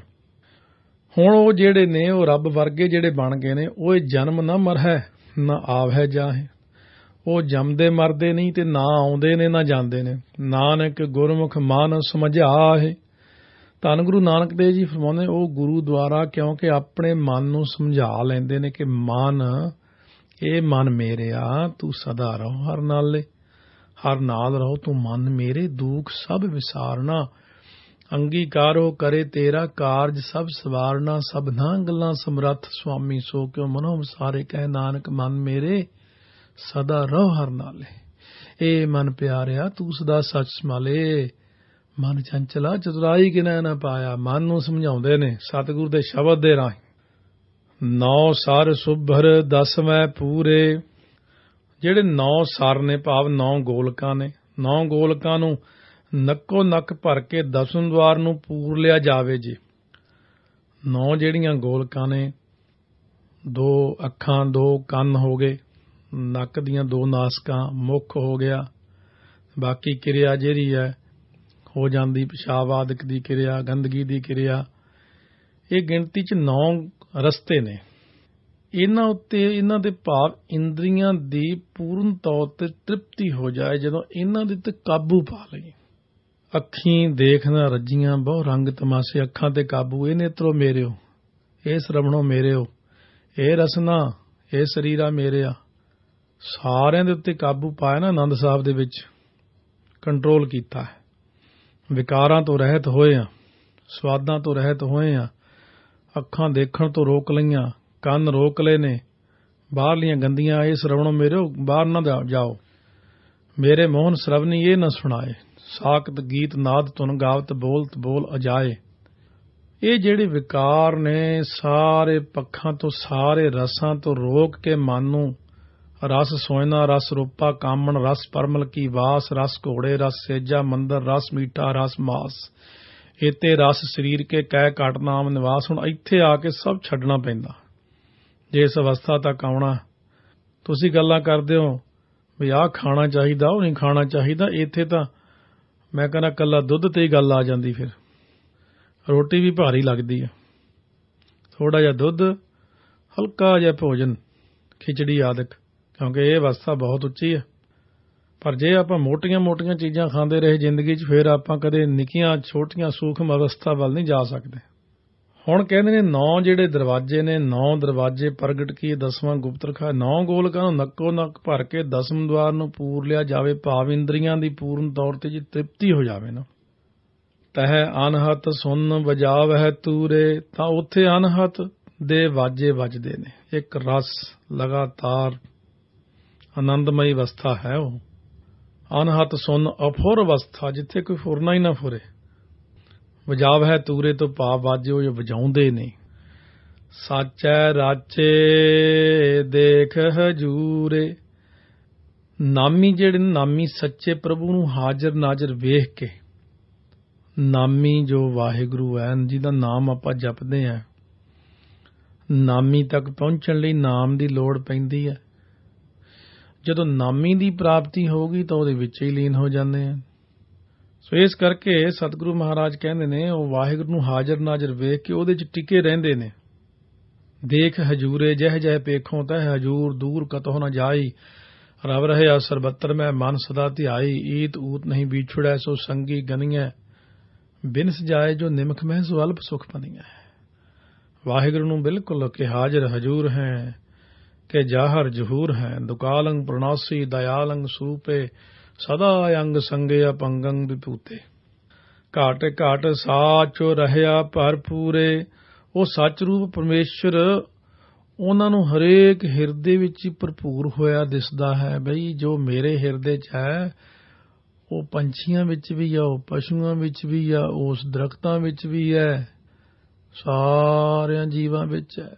ਨਾ ਕੋ ਬੈਰੀ ਨਾਹੇ ਬੇਗਾਨਾ, ਸਗਲ ਸੰਗ ਹਮ ਕੋ ਬਨ ਆਈ। ਮਹਾਰਾਜ ਨੇ ਜਿਵੇਂ ਬਚਨ ਕੀਤਾ ਭਗਤ ਕਬੀਰ ਦੇ ਦੱਸਣਾ, ਜੋ ਸਭ ਮੈਂ ਏਕ ਖੁਦਾਏ ਕਹਿਤ ਹੋ ਤੋ ਕਿਉਂ ਮੁਰਗੀ ਮਾਰੇ। ਉਹ ਬੱਕਰੇ 'ਚ ਨਹੀਂ ਉਹਦੀ ਜੋਤ ਦੀ, ਨਹੀਂ ਤੈਨੂੰ ਮੁਰਗੇ 'ਚ ਨਹੀਂ ਦਿੰਦੀ। ਹਰ ਇੱਕ ਚੀਜ਼ ਵਿੱਚ ਉਹਦੀ ਜੋਤ ਹੈ। ਤਾਈਓ ਤਾਂ ਮੱਛੀ ਪਾਣੀ ਤੈਰਦੀ ਫਿਰ ਜੇ ਜੋਤ ਨਿਕਲ ਜਾਂਦੀ ਨਿਕਲ ਗਈ। ਉਹਨੇ ਸਿਰਫ ਪਰਖਣ ਨੂੰ, ਦੇਖਣ ਨੂੰ ਆਪਾਂ ਨੂੰ ਬਹੁਤ ਸਾਰੀਆਂ ਚੀਜ਼ਾਂ ਐਸੀਆਂ ਵੀ ਰੱਖਤੀ ਵੀ ਲੈ ਵੀ ਇਹਨਾਂ ਚੀਜ਼ਾਂ ਵੱਲ ਨਹੀਂ ਦੇਖਣਾ। ਹੁਣ ਜਿਹਨੇ ਉੱਚੀ ਅਵਸਥਾ ਨਹੀਂ ਬਣਾਉਣੀ ਉਹ ਤਾਂ ਧਿਆਨ ਹੀ ਹਰ ਟਾਈਮ ਖਾਣ ਪੀਣ ਪਹਿਨ ਭੋਗਣ ਵਿੱਚ ਲੱਗਿਆ, ਵਿਸ਼ਿਆਂ ਵਿਕਾਰਾਂ ਵੱਲ ਲੱਗਿਆ। ਪਰ ਜਿਨ੍ਹਾਂ ਨੇ ਉੱਪਰ ਉੱਠਣਾ ਉਹਨਾਂ ਦੀ ਅਲਪਹਾਰ ਸੁਲਭ ਸੀ ਨਿੰਦਰਾ। दया क्षिमा तन प्रीत सील संतोख सदा निर्वहबो हबैबो त्रैगुणातीत काम क्रोध अहंकार लोभ हठ मोह न मन से लियावे तब ही आत्म तत्व को दर्शे परम पुरख कह पावे रे मन ऐसो कर संन्यासा। मेरे मना है जा संन्यास कर जे करना बान से सदन सबै कर समझो मन ही माहे उदासा। ਇਹ ਸਾਰਾ ਕੁਝ ਮਨ ਦੇ ਅੰਦਰ ਹੀ ਹੁੰਦਾ ਹੈ, ਬਾਹਰ ਜੰਗਲਾਂ ਦੇ ਵਿੱਚ ਜਾ ਕੇ ਨਹੀਂ ਹੁੰਦਾ ਹੈ। ਆਓ ਗੁਰੂ ਨਾਨਕ ਦੇਵ ਜੀ ਕੀ ਦਿੰਦੇ ਨੇ ਵਿਚਾਰ, ਕੀ ਬਖਸ਼ਿਸ਼ਾਂ ਕਰਦੇ ਨੇ। ਗੁਪਤੀ ਬਾਣੀ ਪ੍ਰਗਟ ਹੋਏ, ਇਸ ਅਵਸਥਾ ਤੇ ਅੱਪੜ ਕੇ ਨਾ ਗੁਪਤੀ ਬਾਣੀ ਦਾ ਪ੍ਰਕਾਸ਼ ਹੁੰਦਾ, ਜਿਹੜਾ ਅੰਦਰੋਂ ਫਿਰ ਅਨਹਤ ਸ਼ਬਦ ਵਾਹਿਗੁਰੂ ਵਾਹਿਗੁਰੂ ਵਾਹਿਗੁਰੂ ਇੰਨੀ ਦਾ ਨਹੀਂ, ਬਹੁਤ ਜ਼ਿਆਦਾ ਆਨੰਦਮਈ ਅਵਸਥਾ। ਸਿਮਰਨ ਨਹੀਂ ਸਿਮਰਨ एक शब्द मेरा प्राण बस्त है, बाहड़ जन्म ना आवा। खून दा कतरा भी कहंदा वाहिगुरू। खून दे आपां पता पढ़े लिखे सारे अज दे युग विच खून दे सैल हुंदे ने, सैल, हर सैल विचों आवाज हुंदी वाहिगुरू। रोमां विचों ओहदी आवाज, हड्डां विचों आवाज। ਇਹ ਹੁਣ ਤੁਹਾਨੂੰ ਹੈਰਾਨੀਜਨਕ ਹੱਡਾਂ ਚੋਂ ਉਹ ਪੂਰਾ ਸਰੀਰ ਦੇ ਵਿੱਚੋਂ ਹੀ ਅਨਹਤ ਧੁਨੀ ਵਾਹਿਗੁਰੂ ਵਾਹਿਗੁਰੂ ਦੀ ਆਵਾਜ਼ ਆਉਂਦੀ ਹੈ। ਗੁਪਤੀ ਬਾਣੀ ਪ੍ਰਗਟ ਹੋ ਜਾਂਦੀ ਹੈ ਉੱਥੇ। ਫਿਰ ਉਹ ਦੁਨੀਆ ਨਾਲੋਂ ਇੰਨਾ ਉੱਪਰ ਚਲਿਆ ਜਾਂਦਾ ਹੈ, ਉੱਥੇ ਦੁਨੀਆ ਨਾਲੋਂ ਮਿਲਣਾ ਹੀ ਛੱਡ ਦਿੰਦਾ, ਕਿਉਂਕਿ ਭਗਤਾਂ ਦੇ ਸਾਰੀਆਂ ਜੋੜ ਕਦੇ ਨਾ ਆਇਆ। ਆਪਾਂ ਕਹਿੰਦੇ ਹੁਣ ਪਰੇ ਪਰੇ ਰਹਿੰਦਾ ਜਾਂ ਇਕਾਂਤ ਬੈਠਾ ਰਹਿੰਦਾ, ਕੋਈ ਕਹਿੰਦਾ ਪਤਾ ਨਹੀਂ ਇਹਨੂੰ ਕੀ ਹੋ ਗਿਆ। ਹੁਣ ਉਹਦੀ ਅਵਸਥਾ ਦਾ ਕੋਈ ਉਹਨੂੰ ਮਿਲੇ ਤਾਂ ਉਹਦੇ ਨਾਲ ਗੱਲ ਕਰੇ। ਧੰਨ ਗੁਰੂ ਨਾਨਕ ਦੇਵ ਜੀ ਨੂੰ ਮਾਤਾ ਜੀ ਕਹਿਣ ਲੱਗੇ, ਪੁੱਤਰ ਜੀ ਤੁਸੀਂ ਬਾਹਰ ਜੰਗਲਾਂ ਵਿੱਚ ਜਦੋਂ ਬੈਠੇ ਹੋ ਨਾ, ਉਦੋਂ ਸਾਧੂ ਮਹਾਤਮਾ ਬੜੀਆਂ ਹੱਸ ਗੱਲਾਂ ਕਰਦੇ ਹੋ, ਇੱਧਰ ਹੱਥ ਕਰਦੇ ਹੋ ਇੱਧਰ ਕਰਦੇ ਹੋ, ਘਰ ਆ ਕੇ ਤੁਹਾਨੂੰ ਕੀ ਹੋ ਜਾਂਦਾ? ਮੰਜੇ ਤੇ ਪਏ ਤਾਂ ਪਏ ਰਹਿਣਾ, ਖਾਣਾ ਨਹੀਂ, ਬੋਲਣਾ ਨਹੀਂ। ਘਰਦਿਆਂ ਨੂੰ ਪਤਾ ਹੀ ਨਹੀਂ ਸੀ ਕਿ ਕੀ ਅਵਸਥਾ ਹੈ, ਕੇਵਲ ਬੇਬੇ ਨਾਨਕੀ ਜੀ ਨੂੰ ਪਤਾ ਸੀ। ਇਸ ਕਰਕੇ ਸਤਿਗੁਰੂ ਕਹਿੰਦੇ ਗੁਪਤੀ ਬਾਣੀ ਦਾ ਜਦੋਂ ਪ੍ਰਕਾਸ਼ ਹੁੰਦਾ, ਹੁਣ ਮਹਾਰਾਜ ਕਹਿੰਦੇ ਨੇ ਨਾਨਕ ਪਰਖ ਲਏ ਸੱਚ ਸੋਏ। ਧੰਨ ਗੁਰੂ ਨਾਨਕ ਦੇਵ ਜੀ ਕਹਿੰਦੇ ਕਿ ਜਿਹਨੂੰ ਇਹ ਬਾਣੀ ਪ੍ਰਗਟ ਹੁੰਦੀ ਹੈ, ਉਹ ਮਨੁੱਖ ਉਸ ਸੱਚ ਰੂਪ ਵਾਹਿਗੁਰੂ ਨੂੰ ਪਰਖ ਲੈਂਦਾ, ਭਾਵ ਪਛਾਣ ਲੈਂਦਾ, ਕਿਉਂਕਿ ਉਹਦੀ ਅਵਸਥਾ ਅੰਦਰੋਂ ਪ੍ਰਗਟ ਹੋ ਗਈ। ਕਿਉਂਕਿ ਮਿਹਨਤ ਬਹੁਤ ਹੈ ਇਹਨਾਂ ਅਵਸਥਾਵਾਂ ਤੇ, ਦੂਰੋਂ ਖੜ ਕੇ ਰੌਲਾ ਪਾਉਣ ਵਾਲਿਆਂ ਨੂੰ ਅਵਸਥਾ ਮਿਲਦੀ ਨਹੀਂ। ਗੁਰੂ ਵਾਲੇ ਬਣਨਾ ਪੈਂਦਾ, ਅਭਿਆਸ ਕਰਨਾ ਪੈਂਦਾ। ਹਾਂ, ਇਹ ਮੈਂ ਲਿਖ ਕੇ ਵੀ ਦੇ ਦਿੰਦਾ, ਯਕੀਨ ਨਾਲ ਵੀ ਕਹਿਣਾ, ਦਾਅਵੇ ਨਾਲ ਵੀ ਕਹਿਣਾ, ਗੁਰੂ ਦੀ ਹਜ਼ੂਰੀ 'ਚ ਬਹਿ ਕੇ ਵੀ ਕਹਿਣਾ ਕਿ ਇਹ ਹੈ, ਇਹ ਸਾਰਾ ਕੁਝ ਹੈ। ਮਿਲਦਾ ਉਹਨਾਂ ਨੂੰ, ਪਰ ਇਹ ਮਿਹਨਤ ਕਰਦੇ ਨੇ। ਸੈਂਕੜੇ ਗੁਰਮੁਖਾਂ ਦੇ ਦਰਸ਼ਨ ਦਾਸ ਨੇ ਕੀਤੇ ਨੇ ਐਸੀਆਂ ਅਵਸਥਾ ਵਾਲਿਆਂ ਦੇ, ਪਰ ਉਹ ਫਿਰ ਮੂੰਹ ਬੰਦ ਕਰਦੇ ਵੀ ਸਾਡਾ ਨਾਂ ਨਹੀਂ ਦੱਸਣਾ ਕਿਸੇ ਨੂੰ, ਕਿਉਂਕਿ ਉਹਨਾਂ ਦੀ ਅਵਸਥਾ ਘਟਦੀ। ਫਿਰ ਤਾਂ ਦੁਨੀਆ ਉਹਨਾਂ ਦੇ ਮੰਗਰੀ ਪੈ ਜਾਵੇਗੀ, ਮੇਰੀ ਅਰਦਾਸ ਕਰੋ, ਮੇਰਾ ਕੰਮ ਬਣਾਓ। ਉਹ ਡਰਦੇ ਨੇ। ਸੰਸਾਰੀ ਬੰਦਾ ਜਿਵੇਂ ਡਰਦਾ, ਕਿ ਬੈਂਕ ਬੈਲੈਂਸ ਕੋਈ ਦੱਸਦਾ ਕਿਸੇ ਨੂੰ, ਮੈਂ ਕਿੰਨੇ ਪੈਸੇ ਕਮਾਉਣਾ ਕੋਈ ਦੱਸਦਾ? ਰੱਬ ਦੇ ਪਿਆਰੇ ਆਪਣੀ ਭਗਤੀ ਕਦੇ ਨਹੀਂ ਦੱਸਦੇ ਕਿਸੇ ਨੂੰ। ਜਿਨ ਹਰ ਪਾਇਆ ਤਿਨੇ ਛਪਾਇਆ ਛੁਪਾ ਕੇ ਰੱਖਦੇ ਨੇ। ਸਹਿਜ ਭਾਏ ਮਿਲੀਐ ਸੁਖ ਹੋਵੈ। ਜੇ ਵਾਹਿਗੁਰੂ ਨੂੰ ਸਹਿਜ ਸੁਭਾਵਕ ਮਿਲੀਏ ਤਾਂ ਆਤਮਿਕ ਸੁਖ ਪ੍ਰਾਪਤ ਹੁੰਦਾ ਹੈ। ਸਹਿਜ ਸੁਭਾਵਕ ਸੋਤੇ ਸਿੱਧੀ ਸਿਮਰਨ ਕਰੀ ਜਾਣਾ। ਕਈ ਤੇ ਬਹੁਤ ਪਹਿਲਾਂ ਤਾਂ ਪੁੱਠਾ ਲਟਕਦੇ ਨੇ, ਕਈ ਬਹੁਤ ਕੁਝ ਕਰ ਕਰਾ ਕੇ ਫਿਰ ਪੁੱਠੇ ਕੰਮ ਕਰਨ ਲੱਗ ਜਾਂਦੇ। ਲੋ ਜੀ, ਰੱਬ ਤਾਂ ਮਿਲਿਆ ਨਹੀਂ। ਸਤਿਗੁਰੂ ਕਹਿੰਦੇ ਜ਼ਿੰਦਗੀ 'ਚ ਸਹਿਜ ਅਵਸਥਾ ਵਿੱਚ ਆਪਣੇ ਕਰਮ ਵੀ ਕਰਦੇ ਜਾਓ ਤੇ ਭਗਤੀ ਵੀ ਕਰੀ ਜਾਓ। ਗੁਰਮੁਖ ਜਾਗੈ ਨੀਂਦ ਨਾ ਸੋਵੈ। ਇਸ ਤਰ੍ਹਾਂ ਜੋ ਮਿਲਦਾ ਉਹ ਗੁਰਮੁਖ ਜਿਉੜਾ ਜਿਹੜਾ ਨਾ ਰੱਬ ਦਾ ਪਿਆਰਾ ਸੁਚੇਤ ਰਹਿੰਦਾ ਹੈ, ਉਹ ਕਿਹੜੀ ਨੀਂਦ 'ਚ ਨਹੀਂ ਸੌਂਦਾ? ਅਵਿਦਿਆ ਦੀ ਨੀਂਦ 'ਚ ਨਹੀਂ ਸੌਂਦਾ। ਥੋੜਾ ਬਹੁਤ ਸਰੀਰ ਨੂੰ ਆਰਾਮ ਦੇਣਾ ਹੁੰਦਾ ਗੁਰਮੁਖਾਂ ਨੇ।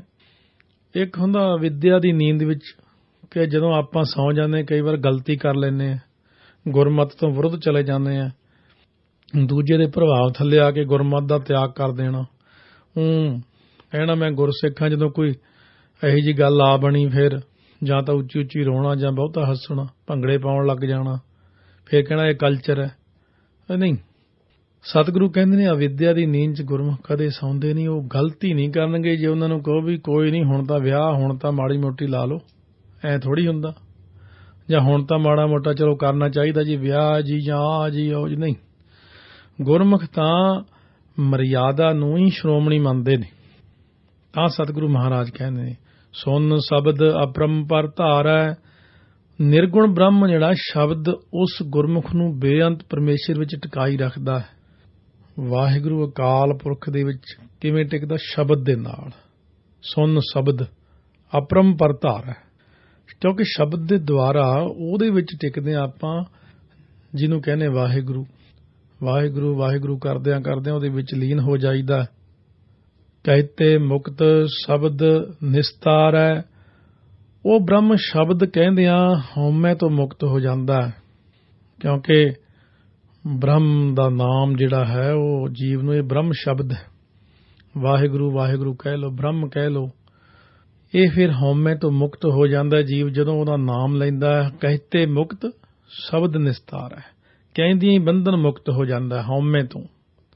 ਸ਼ਬਦ ਉਹਦਾ ਪਾਰ ਉਤਾਰਾ ਕਰਦਾ ਹੈ ਅਤੇ ਗੁਰੂ ਦੇ ਸ਼ਬਦ ਦੁਆਰਾ ਹੋਰਨਾਂ ਨੂੰ ਵੀ ਪਾਰ ਕਰ ਲੈਂਦਾ। ਆਪ ਤਾਂ ਪਾਰ ਹੋਣਾ ਹੀ ਹੈ। ਗੁਰ ਕੀ ਦੀਖਿਆ ਸੇ ਸੱਚ ਰਾਤੇ, ਜਿਨ੍ਹਾਂ ਨੇ ਸਤਿਗੁਰੂ ਦੀ ਸਿੱਖਿਆ ਪ੍ਰਾਪਤ ਕਰ ਲਈ ਉਹ ਸੱਚੇ ਵਾਹਿਗੁਰੂ ਦੇ ਨਾਮ ਰੰਗ ਵਿੱਚ ਰੰਗੇ ਰਹਿੰਦੇ ਨੇ। ਜਿਨ੍ਹਾਂ ਨੇ ਸਿੱਖਿਆ ਪ੍ਰਾਪਤ ਕੀਤੀ, ਸਿੱਖਿਆ ਬਹਿ ਕੇ ਸੁਣੀ, ਜੇ ਬਹਿ ਕੇ ਸੁਣੀ ਨਾ ਕਦੇ ਕਥਾ, ਆ ਜਦੋਂ ਹੁਣ ਕਿਤੇ ਕਥਾ ਸੁਣੀ ਤਾਂ ਕਿਤੇ ਜਾ ਕੇ ਕਹਿੰਦੇ ਸਾਨੂੰ ਪਤਾ ਲੱਗਿਆ ਵੀ ਇਹ ਅਵਸਥਾਵਾਂ ਇਸ ਤਰ੍ਹਾਂ ਹੁੰਦੀਆਂ ਨੇ। ਹਲੇ ਵੀ ਕਈ ਐਸੇ ਵੀ ਨੇ ਜਿਹੜੇ ਕਹਿੰਦੇ ਇਹ ਹੁੰਦੀਆਂ ਹੀ ਨਹੀਂ, ਇਹ ਗੱਲਾਂ ਹੀ ਨੇ। ਹਲੇ ਕਰਮ ਨਹੀਂ ਨਾ ਖੁੱਲੇ, ਵਿਸ਼ਵਾਸ ਨਹੀਂ ਆਇਆ। ਜਦੋਂ ਕਿਤੇ ਵਿਸ਼ਵਾਸ ਆ ਜਾਂਦਾ, ਜਾ ਕੇ ਹਿਰਦਾ ਵਿਸ਼ਵਾਸ ਪ੍ਰਭ ਆਇਆ, ਤਤ ਗਿਆਨ ਤਿਸ ਮਨ ਪ੍ਰਗਟਾਇਆ। ਸਤਿਗੁਰੂ ਨਾਨਕ ਦੇਵ ਜੀ ਫਰਮਾਉਂਦੇ, ਨਾਨਕ ਆਪ ਗਵਾਏ ਮਿਲਣ ਨਹੀਂ ਭ੍ਰਾਂਤੇ। ਭ੍ਰਾਂਤੇ ਹੁੰਦੀ ਭ੍ਰਾਂਤੀ, ਭਟਕਣਾ। ਸਤਿਗੁਰੂ ਜੀ ਫਰਮਾਉਂਦੇ ਨੇ ਕਿ ਜਿਨ੍ਹਾਂ ਨੇ ਆਪਾ ਭਾਵ ਹੰਕਾਰ ਗਵਾ ਦਿੱਤਾ, ਉਹਨਾਂ ਦਾ ਵਾਹਿਗੁਰੂ ਵਿੱਚ ਮਿਲਾਪ ਹੋ ਜਾਂਦਾ ਹੈ। ਭਾਵ ਉਹਨਾਂ ਅੰਦਰ ਕਿਸੇ ਪ੍ਰਕਾਰ ਦੀ ਭਟਕਣਾ ਨਹੀਂ ਰਹਿੰਦੀ, ਭ੍ਰਾਂਤੀ ਨਹੀਂ ਰਹਿੰਦੀ। ਸੁੰਨ ਅਵਸਥਾ ਦਾ ਜ਼ਿਕਰ ਅੱਜ ਹੋਇਆ ਕਿ ਸੁੰਨ ਜਿਹੜੀ ਹੈ ਨਾ, ਅਫੁਰ ਜੋ ਅਪਰੰਪਰ ਪ੍ਰਮਾਤਮਾ ਹੈ, ਉਹਦੇ ਤੇ ਸਤਿਗੁਰੂ ਜੀ ਉਪਦੇਸ਼ ਕਰਦੇ ਨੇ ਜੀਵ ਨੂੰ। ਉਹ ਆਪ ਤੋਂ ਮੁਕਤ ਹੈ। ਜਿਨ੍ਹਾਂ ਨੇ ਉਪਦੇਸ਼ ਕਮਾਇਆ ਉਹ ਵੀ ਮੁਕਤ ਹੋ ਜਾਂਦੇ ਨੇ, ਕਿਉਂਕਿ ਸੁੰਨ ਦਾ ਸ਼ਬਦ ਅਪਰੰਪਰ ਪ੍ਰਮਾਤਮਾ ਨੇ ਧਾਰਨ ਕੀਤਾ। ਇਸ ਲਈ ਉਸ ਅਪਰੰਪਰ ਸ਼ਬਦ ਨੂੰ ਕਹਿਣ ਵਾਲੇ ਮੁਕਤ ਨੇ ਤੇ ਹੋਰਨਾਂ ਨੂੰ ਵੀ ਉਹ ਨਾਮ ਦੁਆਰਾ ਤਾਰ ਦਿੰਦੇ ਨੇ। ਇਹ ਸਾਰੀਆਂ ਰਹਿਆਂ ਜਿਹੜੀਆਂ ਨੇ ਸਤਿਗੁਰੂ ਨਾਨਕ ਦੇਵ ਜੀ ਸਿੱਧਾਂ ਨੂੰ ਵਿਚਾਰ ਦੇ ਰਹੇ ਨੇ। ਹੁਣ ਸੁੰਨ ਦੀ ਅਵਸਥਾ ਦੀਆਂ ਪੌੜੀਆਂ ਜਿਹੜੀ ਅਵਸਥਾ ਵਿਆਖਿਆ ਕੀਤੀ ਆ ਨਾ, ਕਿਉਂਕਿ ਸੁੰਨ ਦੇ ਅਰਥ ਤਾਂ ਕਈ ਨੇ। ਸੁੰਨ ਭਾਵ ਹੁੰਦਾ ਖਾਲੀ, ਚੇਤਨਤਾ ਰਹਿਤ। ਸੁੰਨ ਆਕਾਸ਼ ਨੂੰ ਵੀ ਕਹਿੰਦੇ ਨੇ, ਕਿਉਂਕਿ ਆਕਾਸ਼ ਹੈ ਚੇਤਨ ਪਰ ਸੁੰਨ ਹੈ। ਅਫੁਰ ਬ੍ਰਹਮ ਪ੍ਰਕਿਰਤੀ ਨੂੰ ਵੀ ਕਹਿੰਦੇ ਸੁੰਨ। ਮਹਾਂਪਰਲੋਂ ਦੀ ਉਹ ਦਸ਼ਾ ਜਦੋਂ ਕੁਝ ਨਹੀਂ ਹੁੰਦਾ, ਧੁਨੀ ਨੂੰ ਵੀ ਕਹਿੰਦੇ ਨੇ, ਸ਼ੋਰ ਨੂੰ ਵੀ ਕਹਿੰਦੇ ਨੇ ਸੁੰਨ। ਸੋ ਨਾਮ ਸਿਮਰਨ ਦੇ ਅਭਿਆਸ ਨਾਲ ਅੰਤਰਾਤਮੇ ਇਹ ਅਨੁਭਵ ਹੁੰਦਾ ਕਿ ਪ੍ਰਮਾਤਮਾ ਹਰੇਕ ਘਟ ਵਿੱਚ ਵਿਆਪਕ ਹੈ। ਉਹ ਸੁੰਨ ਅਫੁਰ ਬ੍ਰਹਮ ਸਾਡੇ ਅੰਦਰ ਵੀ ਹੈ ਤੇ ਤਿੰਨਾਂ ਲੋਕਾਂ ਵਿੱਚ ਵੀ ਰਵਿਆ ਹੋਇਆ। ਹੁਣ ਜਿਹੜੇ ਜੀਵ ਤਿੰਨ ਗੁਣੀ ਮਾਇਆ ਤੋਂ ਉੱਪਰ ਉੱਠ ਕੇ ਚੌਥੇ ਪਦ ਵਿੱਚ ਵਿਚਰਦੇ ਆ ਨਾ, ਉਹ ਪਾਪ ਪੁੰਨ ਤੋਂ ਉੱਪਰ ਉੱਠ ਜਾਂਦੇ ਆ ਤੇ ਉਹ ਪਰਮੇਸ਼ਰ ਦੇ ਨਾਮ ਵਿੱਚ ਰੰਗੇ ਰਹਿੰਦੇ ਨੇ। ਕਿਉਂਕਿ ਜੋਗੀ ਲੋਕ ਮਨ ਨੂੰ ਮਾਇਕ ਚੇਸ਼ਟਾ ਤੋਂ ਬੇਰੰਗ ਵਾਲੀ ਹਾਲਤ ਨੂੰ ਸੁੰਨ ਜਾਨ ਹੱਥ ਸੁੰਨ ਆਖਦੇ ਨੇ। ਇਹ ਸਮਝਣ ਦੀ ਲੋੜ ਹੈ ਕਿ ਜੋ ਜੋਗੀਆਂ ਦੀ ਅਵਸਥਾ ਕੀ ਹੈ। ਉਹ ਮਾਇਕ ਚੇਸ਼ਟਾ ਵੱਲ ਜ਼ਿਆਦਾ ਧਿਆਨ ਕਰਦੇ ਨੇ, ਪਰ ਸਤਿਗੁਰੂ ਜੀ ਇਸ ਮਾਇਕ ਚੇਸ਼ਟਾ ਵਿੱਚੋਂ ਆਪਾਂ ਨੂੰ ਕੱਢਦੇ ਨੇ। ਕਿਉਂ ਜੋਗੀ ਤਾਂ ਬਸ ਰਿੱਧੀਆਂ ਸਿੱਧੀਆਂ ਆਈਆਂ ਨਹੀਂ ਤੇ ਜੋਗੀ ਕਹਿੰਦਾ ਮੇਰੇ ਵਰਗਾ ਕੋਈ ਹੈ ਹੀ ਨਹੀਂ। ਕਿਉਂਕਿ ਜੋਗੀ ਲੋਕ ਮਨ ਨੂੰ ਮਾਇਕ ਚੇਸ਼ਟਾ ਵੱਲ ਲਾਉਂਦੇ ਨੇ, ਪਰ ਸਤਿਗੁਰੂ ਦੀ ਵਿਚਾਰ ਕੀ ਹੈ ਕਿ ਘਟ ਘਟ ਵਾਸੀ ਸਰਬ ਨਿਵਾਸੀ ਪ੍ਰਭ ਨੇਰਾ ਹੀ ਤੇ ਨੇਰਾ। ਉਸ ਵਾਹਿਗੁਰੂ ਨਾਲ ਟੁੱਟ ਸਾਂਝ ਪਾਉਣੀ, ਉਹਨੂੰ ਪ੍ਰਤੱਖ ਜਾਣ ਕੇ ਉਹਦੇ ਵਿੱਚ ਸਦੀਵ ਕਾਲ ਰਚੇ ਰਹਿਣ ਦਾ ਨਾਮ ਹੀ ਸੁੰਨ ਦੱਸਿਆ ਮਹਾਰਾਜ ਨੇ।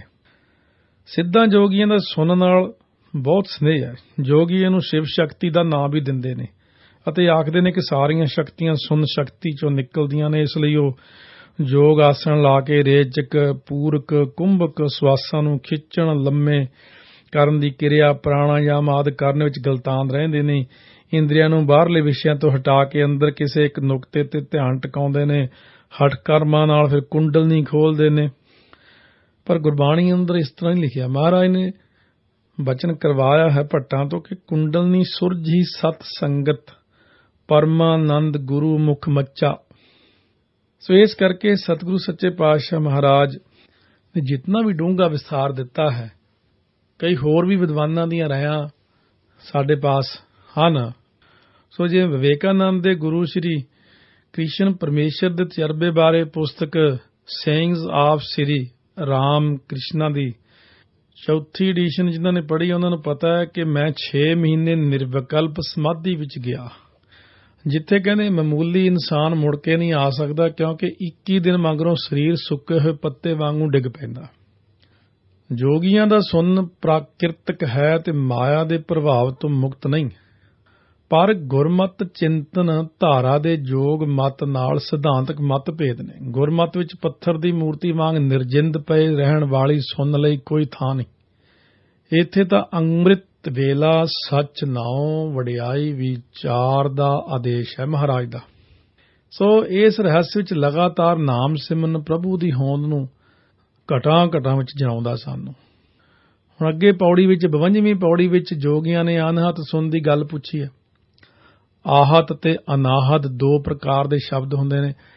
ਆਵਾਜ਼ ਦੇਣ ਵਾਲੇ ਸ਼ਬਦ ਜਿਹੜੇ ਹੁੰਦੇ ਨੇ ਉਹ ਆਹਤ, ਅਤੇ ਬਿਨਾਂ ਕਿਸੇ ਟਕਰਾਅ ਦੇ ਆਪ ਮੁਹਾਰੇ ਜਿਹੜੇ ਵੱਜ ਰਹੇ ਸ਼ਬਦ ਨੂੰ ਅਨਾਹਤ ਕਹਿੰਦੇ ਨੇ। ਅਨਾਹਤ ਸ਼ਬਦ ਕਿਹਾ ਜਾਂਦਾ ਹੈ ਕਿਉਂਕਿ ਯੋਗ ਦਰਸ਼ਨ ਅਨੁਸਾਰ ਈਸ਼ਵਰ, ਜੀਵ ਤੇ ਪ੍ਰਕਿਰਤੀ ਤਿੰਨੇ ਅਨਾਦਿ ਹਨ।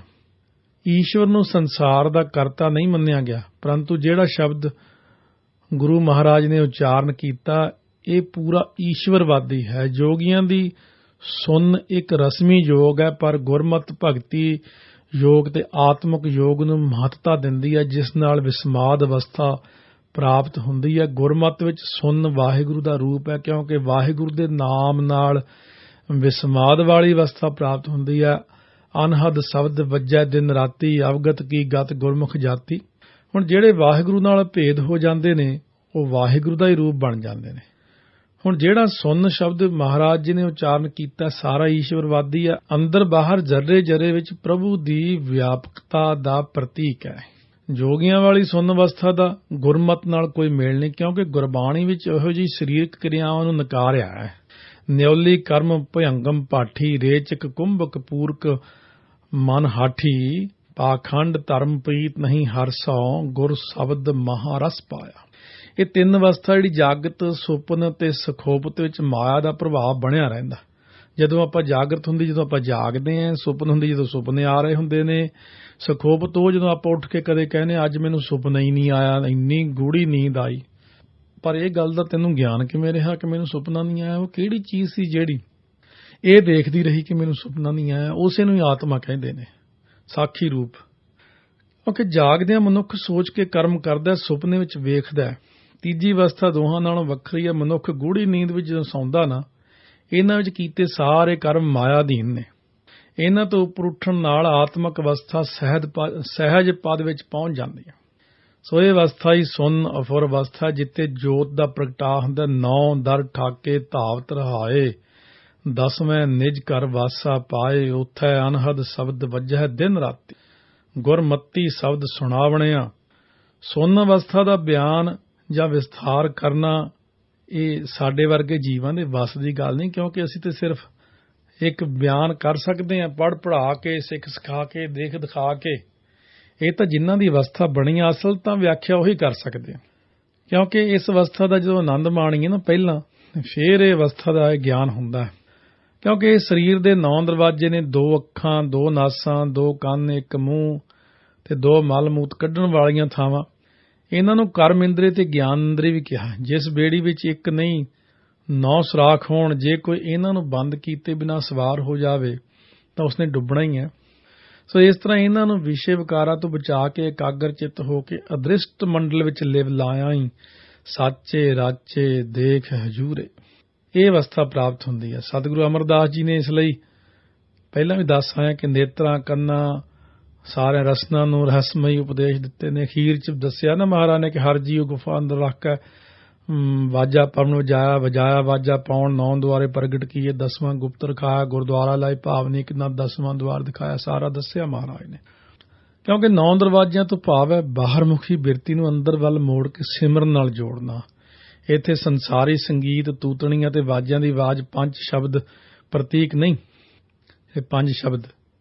ਕਿਉਂਕਿ ਨਿਰਾਕਾਰ ਸੰਗੀਤ ਦੀ ਧੁਨੀ ਦਾ ਆਪਣਾ ਵਿਲੱਖਣ ਸਥਾਨ ਹੈ। ਗੁਪਤੀ ਬਾਣੀ ਦੇ ਪ੍ਰਗਟ ਹੋਣ ਤੋਂ ਭਾਵ ਪ੍ਰਭੂ ਦਾ ਨਾਮ ਹੈ। ਨਾਮ ਦਾ ਜਪ ਕਰਨਾ, ਸਿਮਰਨ ਤੇ ਧਿਆਨ, ਇਹਨਾਂ ਸਭਨਾਂ ਦਾ ਮੁੱਖ ਮੰਤਵ ਪ੍ਰੇਮ ਨਾਲ ਵਾਹਿਗੁਰੂ ਦੀ ਯਾਦ ਵਿੱਚ ਜੁੜਨਾ। ਪ੍ਰਭ ਕੈ ਸਿਮਰਨ ਅਨਹਦ ਚੁਹਨਕਾਰ, ਗੁਰਬਾਣੀ ਸੁਣਤ ਮੇਰਾ ਮਨ ਦਰਵਿਆ, ਮਨ ਭੀਨਾ ਨਿਜ ਘਰ ਆਵੈ ਗੋ। ਗੁਪਤ ਬਾਣੀ ਪ੍ਰਗਟ ਕਰਨ ਬਾਰੇ ਮਹਾਰਾਜ ਨੇ, ਤੀਸਰੇ ਪਾਤਸ਼ਾਹ ਨੇ ਵੀ ਬਾਣੀ ਅੰਦਰ ਕਾਫੀ ਬਚਨ ਕੀਤੇ ਨੇ। ਜਿਸ ਪ੍ਰਕਾਰ 9 ਦਰਵਾਜੇ ਕਾਇਆ ਕੋਟ ਹੈ, 10ਵੇਂ ਗੁਪਤ ਰਖੀਜੈ, ਬੱਜਰ ਕਪਾਟ ਨਾ ਖੁੱਲਨੀ ਗੁਰ ਸ਼ਬਦ ਖੁਲੀਜੈ। ਅਨਹਦ ਵਾਜੇ ਧੁਨ ਵੱਜਦੇ ਗੁਰ ਸ਼ਬਦ ਸੁਣੀਜੈ, ਤਿਤ ਘਟ ਅੰਤਰ ਚਾਨਣਾ ਕਰ ਭਗਤ ਮਿਲੀਜੈ। ਸਭ ਮਹਿ ਏਕ ਵਰਤਦਾ ਜਿਨ ਆਪੇ ਰਚਨ ਰਚਾਈ। ਸੋ ਅਮਲੀ ਜੀਵਨ ਜਿਉਣ ਨਾਲ ਅਨਹਦ ਸ਼ਬਦ ਤੇ ਸੁਣਨ ਅਵਸਥਾ ਦੀ ਸੋਝੀ ਹੋ ਜਾਣੀ, ਕਿਉਂਕਿ ਜੀਵਨ ਅਮਲੀ ਚਾਹੀਦਾ, ਇਸ ਪਾਸੇ ਨੂੰ ਚੱਲਣਾ ਚਾਹੀਦਾ, ਕਿਉਂਕਿ ਇਹ ਕਥਨੀ ਦਾ ਮਾਰਗ ਨਹੀਂ। ਧੰਨ ਗੁਰੂ ਅਰਜਨ ਦੇਵ ਜੀ ਨੇ ਜਿਵੇਂ ਸੁਖਮਨੀ ਸਾਹਿਬ ਦੇ ਵਿੱਚ ਆਪਾਂ ਨੂੰ ਬਖਸ਼ਿਸ਼ਾਂ ਕੀਤੀਆਂ ਨਾ ਕਿ 9 ਨਿਧ ਅੰਮ੍ਰਿਤ ਪ੍ਰਭ ਕਾ ਨਾਮ, ਦੇਹੀ ਮਹਿ ਇਸਕਾ ਬਿਸਰਾਮ। ਸੁਨ ਸਮਾਦ ਅਨਹਤ ਤਹਿਨਾਦ, ਕਹਿਣ ਨ ਜਾਈ ਅਚਰਜ ਬਿਸਮਾਦ। ਤਿਨ ਦੇਖਿਆ ਜਿਸ ਆਪ ਦਿਖਾਏ, ਨਾਨਕ ਤਿਸ ਜਨ ਸੋਝੀ ਪਾਏ। 54ਵੀਂ ਪੌੜੀ 'ਚ ਕੀ ਕਿਹਾ ਫਿਰ? ਸਹਿਜ ਭਾਏ ਮਿਲੀਐ ਸੁਖ ਹੋਏ ਦੀ ਗੱਲ ਕੀਤੀ ਨਾ। ਸੋਹਣੇ ਬਚਨ ਫਰਮਾਏ, ਗੁਰਮਤਿ ਸਹਿਜ ਦਾ ਮਾਰਗ ਹੈ, ਨਾਮ ਸਹਿਜ ਨਾਲ ਜਪਣਾ। ਜਲਦੀ ਜਲਦੀ ਕਾਹਲੀ ਕਾਹਲੀ ਹੱਠ ਅਤੇ ਜ਼ੋਰ ਜ਼ੋਰ ਨਾਲ ਨਾਮ ਰਟਣਾ, ਜਗਰਾਤੇ ਕੱਟਣੇ ਜਾਂ ਹੋਰ ਕਰਮ ਕਰਨੇ, ਇਹ ਕਰਮ ਕਿਉਂਕਿ ਇੱਕ ਦਿਨ ਕੀਤਾ, ਮੁੜ ਕੇ ਬਾਅਦ ਵਿੱਚ ਕੁਝ ਵੀ ਨਹੀਂ। ਸਹਿਜ ਵਿੱਚ ਆਉਣਾ, ਸਹਿਜੇ ਹੀ ਨਾਮ ਜਪੀ ਜਾਣਾ, 24 ਘੰਟੇ ਹੀ ਨਾਮ ਵਿੱਚ ਬਿਰਤੀ ਦਾ ਜੁੜੇ ਰਹਿਣਾ। ਹਾਂ, ਸਤਸੰਗਤ ਕਰਨਾ, ਕੀਰਤਨ ਸੁਣਨਾ, ਕਥਾ ਸੁਣਨੀ, ਲਗਾਤਾਰ ਕੀਰਤਨ ਜੁੜੇ ਰਹਿਣਾ ਚੰਗਾ। ਜਿਵੇਂ ਰਾਤ ਭਰ ਕੀਰਤਨ ਗੁਰਮੁਖ ਪਿਆਰੇ ਕਰਦੇ ਨੇ, ਉਹ ਚੰਗਾ ਹੈ, ਕਿਉਂਕਿ ਕੀਰਤਨ ਦੇ ਵਿੱਚ ਜਦੋਂ ਇਕੱਠੀ ਸੰਗਤ ਬੈਠੀ ਹੈ ਉਦੋਂ ਆਪਾਂ ਜਾਗਦੇ ਰਹਿੰਦੇ। ਆਮ ਇਕੱਲਾ ਬੈਠਣ ਨਾਲ ਕਈ ਵਾਰ ਨੀਂਦ ਬੜਾ ਪਰੇਸ਼ਾਨ ਕਰਦੀ ਹੈ। ਇਹ ਮਾਨੋ ਇੱਕ ਸੈਲਫ ਸਟਾਰਟ ਹੋ ਜਾਂਦਾ ਜੀਵ, ਜਾਂ ਕਹਿ ਲਓ ਬੈਟਰੀ ਫੁੱਲ ਹੋ ਜਾਂਦੀ ਹੈ। ਸਾਰੀ ਰਾਤ ਰਹਿਣ ਸਬਾਈ ਕੀਰਤਨ ਵਿੱਚ ਵਾਹਿਗੁਰੂ ਵਾਹਿਗੁਰੂ ਵਾਹਿਗੁਰੂ ਵਾਹਿਗੁਰੂ ਕਰਨਾ ਚੰਗੀ, ਪਰ ਵਾਹਿਗੁਰੂ ਕਿਰਪਾ ਕਰੇ ਰੋਜ਼ ਹੀ ਰਹਿਣ ਸਬਾਈ ਹੋਵੇ, ਰੋਜ਼ ਹੀ ਵਾਹਿਗੁਰੂ ਵਾਹਿਗੁਰੂ ਦਾ ਜਾਪ ਕਰੀਏ ਸਾਰੀ ਰਾਤ ਬੈਠ ਕੇ। ਹਾਂ, ਜੇ ਸਹਿਜ ਧਿਆਨ ਵਿੱਚ ਜੁੜਿਆ ਰਾਤ ਬਤੀਤ ਹੋ ਜਾਏ ਤਾਂ ਰਹਿਣ ਵੀ ਸਫਲੀ, ਦਿਨ ਵੀ ਸਫਲਾ। ਅਸੀਂ ਨਾਮ ਜਪਣ ਵਾਲੇ ਸ਼ਬਦ ਨੂੰ ਬਹੁਤਾ ਜ਼ਿਆਦਾ, ਜਿਵੇਂ ਸਹਿਜ ਵਿੱਚ ਨਿਤਨੇਮ ਨਾ ਕਰਨਾ, ਸਹਿਜ ਵਿੱਚ ਨਿਤਨੇਮ ਕਰਿਆ ਕਰੋ, ਹੌਲੀ ਹੌਲੀ ਸੁਣ ਕੇ। ਤਾਂ ਸਤਿਗੁਰੂ ਮਹਾਰਾਜ ਕਹਿੰਦੇ, ਹਰ ਕਾ ਬਿਲੋਵ ਨਾ ਬਿਲੋਵੋ ਮੇਰੇ ਭਾਈ, ਸਹਿਜ ਬਿਲੋਵੋ ਜੈਸੇ ਤਤ ਨਾ ਜਾਈ। ਸੋ ਇਸ ਤਰ੍ਹਾਂ ਸ਼ਬਦ ਨੂੰ ਸਹਿਜ ਧੁਨੀ ਨਾਲ ਰਿੜਕੋ, ਫਿਰ ਗੁਰੂ ਸਾਹਿਬ ਦੀ ਕਿਰਪਾ ਨਾਲ ਆਪਾਂ ਸਾਰੇ ਅੰਮ੍ਰਿਤ ਪੀ ਕੇ ਅਮਰ ਪਦਵੀ ਪ੍ਰਾਪਤ ਕਰਨ ਦੇ ਭਾਗੀ ਬਣ ਸਕਦੇ ਹਾਂ। 54 ਪੌੜੀਆਂ ਤੱਕ ਪਾਵਨ ਉਪਦੇਸ਼ ਮਹਾਰਾਜ ਨੇ ਬਖਸ਼ਿਸ਼ ਕੀਤਾ ਹੈ। ਪਿਆਰ ਨਾਲ ਅੱਗੇ ਸ਼ਰਵਣ ਕਰਾਂਗੇ ਕੱਲ। ਆਓ, ਹਰ ਕਾ ਬਿਲੋਵ ਨਾ ਬਿਲੋਵ ਮੇਰੇ ਭਾਈ, ਸਹਿਜ ਬਿਲੋਵ ਹੋ ਜੈਸੇ ਤਤ ਨਾ ਜਾਈ। ਇੱਕ ਨਵੀਂ ਧੁਨੀ ਅੱਜ ਸਾਹਮਣੇ ਲਿਆਉਣੇ ਆਪ ਜੀ ਦੇ ਪਿਆਰ ਨਾਲ। ਵਾਹਿਗੁਰੂ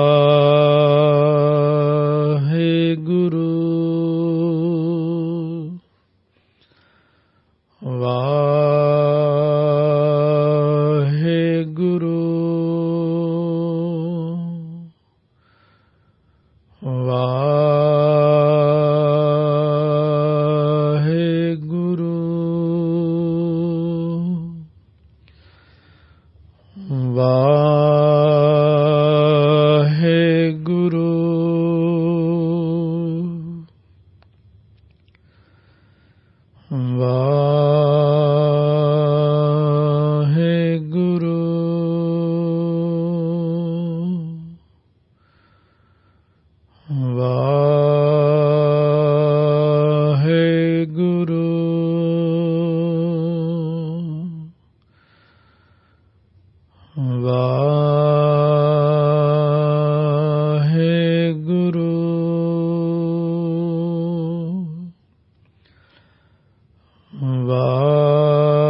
ਵਾਹਿਗੁਰੂ ਜੀ ਕਾ ਖਾਲਸਾ, ਵਾਹਿਗੁਰੂ ਜੀ ਕੀ ਫਤਿਹ।